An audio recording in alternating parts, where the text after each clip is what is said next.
नमस्कार दोस्तों, कैसे हैं आप। हमारे धर्म वचन चैनल में आपका स्वागत है। दोस्तों, अगर वीडियो पसंद आए तो लाइक या कमेंट करें। जय श्री कृष्ण जरूर लिखें। तो चलिए वीडियो शुरू करते हैं। रक्षाबंधन क्यों मनाया जाता है और कब से शुरू हुआ, आखिर रक्षाबंधन क्यों मनाया जाता है।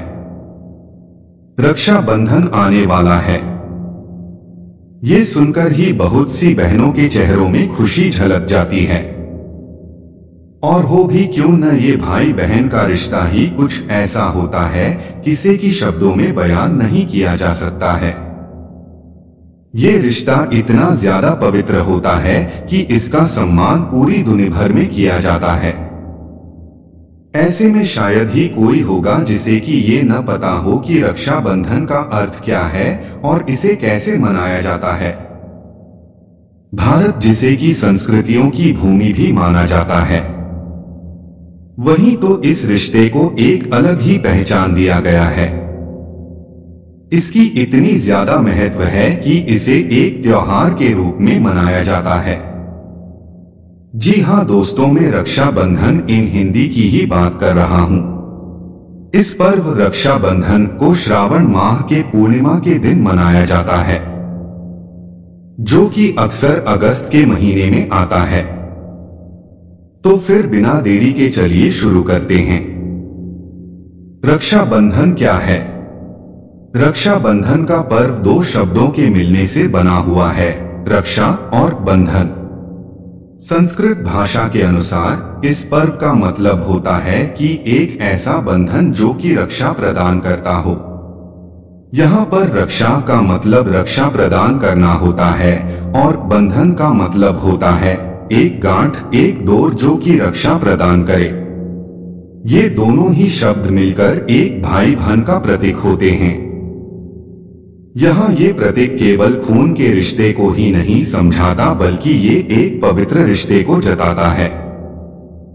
यह त्योहार खुशी प्रदान करने वाला होता है, वही ये भाइयों को ये याद दिलाता है कि उन्हें अपने बहनों की हमेशा रक्षा करनी है। रक्षाबंधन भाई बहन का प्रतीक माना जाता है। रक्षाबंधन भाई बहन के पवित्र रिश्ते को जताता है और घर में खुशियां लेकर आता है। इसके अलावा यह त्योहार भाइयों को याद दिलाता है कि उन्हें अपनी बहनों की रक्षा करनी चाहिए। रक्षाबंधन क्यों मनाते हैं? ये सवाल कि रक्षाबंधन कब से और क्यों मनाया जाता है आप में से बहुतों के मन में जरूर होगा। तो इसका जवाब है कि यह त्योहार असल में इसलिए मनाया जाता है क्योंकि ये एक भाई का अपने बहन के प्रति कर्तव्य को जाहिर करता है। वही इसे केवल सगे भाई बहन ही नहीं, बल्कि कोई भी स्त्री और पुरुष जो कि इस पर्व की मर्यादा को समझते हैं, वो इसका पालन कर सकते हैं। इस मौके पर एक बहन अपने भाई के कलाई में राखी बांधती है। वही वो भगवान से ये मांगती है कि उसका भाई हमेशा खुश रहे और स्वस्थ रहे। वही भाई भी अपने बहन को बदले में कोई तोहफा प्रदान करता है और ये प्रतिज्ञा करता है कि कोई भी विपत्ति आ जाए वो अपने बहन की रक्षा हमेशा करेगा। साथ में वो भी भगवान से अपने बहन ही लंबी उम्र और अच्छे स्वास्थ्य की मनोकामना करता है। वही इस त्योहार का पालन कोई भी कर सकता है, फिर चाहे वो सगे भाई बहन हो या न हो। अब शायद आपको समझ में आ ही गया होगा कि रक्षाबंधन क्यों मनाया जाता है। रक्षाबंधन का इतिहास आए। राखी का त्योहार पूरे भारतवर्ष में काफी हर्ष एवं उल्लास के साथ मनाया जाता है। यह एक ऐसा त्योहार है जिसमें क्या धनी क्या गरीब सभी इसे मनाते हैं। लेकिन सभी त्योहारों के तरह ही राखी इन हिंदी के भी एक इतिहास है। ऐसे कहानियां जो कि दंतकथाओं में काफी लोकप्रिय हैं। चलिए रक्षाबंधन की शुरुआत कैसे हुई के विषय में जानते हैं। सम्राट अलेक्जेंडर और सम्राट पुरु। राखी त्योहार के सबसे पुरानी कहानी सन 300 बीसी में हुई थी। उस समय जब अलेक्जेंडर ने भारत जीतने के लिए अपनी पूरी सेना के साथ यहाँ आया था। उस समय भारत में सम्राट पुरु का काफी बोलबाला था। जहां अलेक्जेंडर ने कभी किसी से भी नहीं हारा था, उन्हें सम्राट पुरु के सेना से लड़ने में काफी दिक्कत हुई। दिवाली क्यों मनाया जाता है? जब अलेक्जेंडर की पत्नी को रक्षा बंधन के बारे में पता चला, तब उन्होंने सम्राट पुरु के लिए एक राखी भेजी थी, जिससे कि वो अलेक्जेंडर को जान से न मार दें। वही पुरु ने भी अपनी बहन का कहना माना और अलेक्जेंडर पर हमला नहीं किया था। रानी कर्णावती और सम्राट हुमायूं। रानी कर्णावती और सम्राट हुमायूं की कहानी का कुछ अलग ही महत्व है। ये उस समय की बात है जब राजपूतों को मुसलमान राजाओं से युद्ध करना पड़ रहा था अपनी राज्य को बचाने के लिए। राखी उस समय भी प्रचलित थी, जिसमें भाई अपने बहनों की रक्षा करता है। उस समय चित्तौड़ की रानी कर्णावती हुआ करती थी। वो एक विधवा रानी थी और ऐसे में गुजरात के सुल्तान बहादुर शाह ने उन पर हमला कर दिया।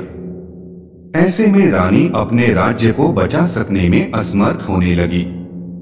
इस पर उन्होंने एक राखी सम्राट हुमायूं को भेजा उनकी रक्षा करने के लिए, और हुमायूं ने भी अपनी बहन की रक्षा के हेतु अपनी एक सेना की टुकड़ी चित्तौड़ भेज दिया, जिससे बाद में बहादुर शाह के सेना को पीछे हटना पड़ा था।